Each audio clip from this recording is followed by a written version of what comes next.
فلوس التأمينات وسنينها. كلنا عارفين أزمة فلوس التأمينات اللي ضيعها يوسف بطرس غالي وزير المالية أيام مبارك وهربها خارج مصر.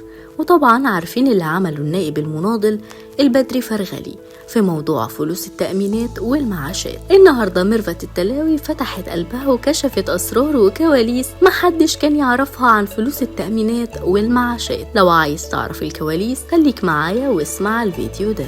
السفيرة ميرفت التلاوي وزيرة التأمينات والشؤون الاجتماعية في عهد الرئيس الأسبق محمد حسني مبارك كشفت القصة الحقيقية لأزمة أموال التأمينات. وقالت التلاوي في حوار ليها عبر بودكاست حكاوي مع أمل الحناوي للإعلامية أمل الحناوي إنها كانت عايزة تشتري شركات ناجحة معروضة وقتها للبيع مثل الاتصالات والدخيلة للصلب وإنل للألمنيوم بأموال المعاشات. وقالت كمان إن وزارة التأمينات كانت بتمتلك بالفعل حصة في هذه الشركات وإنها كانت عايزة تستحوذ على هذه الشركات لزيادة دخل المعاشات ورفعها على مستوى الجمهورية. ومش بس كده، ميرفت التلاوي كشفت عن خلافها مع كمال الجنزوري ويوسف بطرس غالي بخصوص أموال التأمينات. وقالت كمان إن اللحظة دي فشلت وقتها بسبب رئيس الوزراء الأسبق كمال الجنزوري ووزير المالية الأسبق يوسف بطرس غالي. وقالت إن فلوس التأمينات كانت دايما مغرية للحكومة،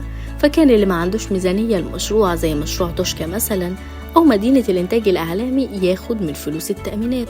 وكشفت التلاوي إن كمال الجنزوري أخد من فلوس التأمينات عشان يعمل مشروع توشكا، وصفوت الشريف أخد من فلوس التأمينات عشان يعمل مدينة الإنتاج الإعلامي، ومفيش عائد دخل على التأمينات من هذه الأموال اللي خدوها.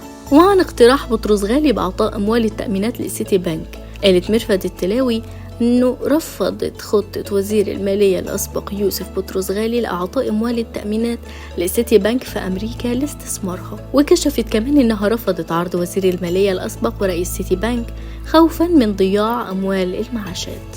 أصله بالعقل والمنطق، إزاي أوافق على إني أطلع فلوس المعاشات برا مصر؟ إزاي أطلع مبلغ رهيب زي ده برا البلد؟ وانتوا لما بتجيبوا 5 مليون بس بتروح تعمل فرح عند الرئيس، وانا اطلع 400 مليون مرة واحدة؟ وعن استخدام الحكومة أموال التأمينات لدعم البورصة، قالت التلاوي إن الحكومة كانت عايزة تاخد فلوس التأمينات وتحطها في البورصة عشان تقول للرئيس إن الحالة الاقتصادية عظيمة والدليل البورصة. وانا وقفت لهم وقتها وقلت لهم فلوس التأمينات مش مفروض تساند البورصة، المفروض تتحط في مشروعات مفيدة علشان تجيب دخل لأصحاب المعاشات.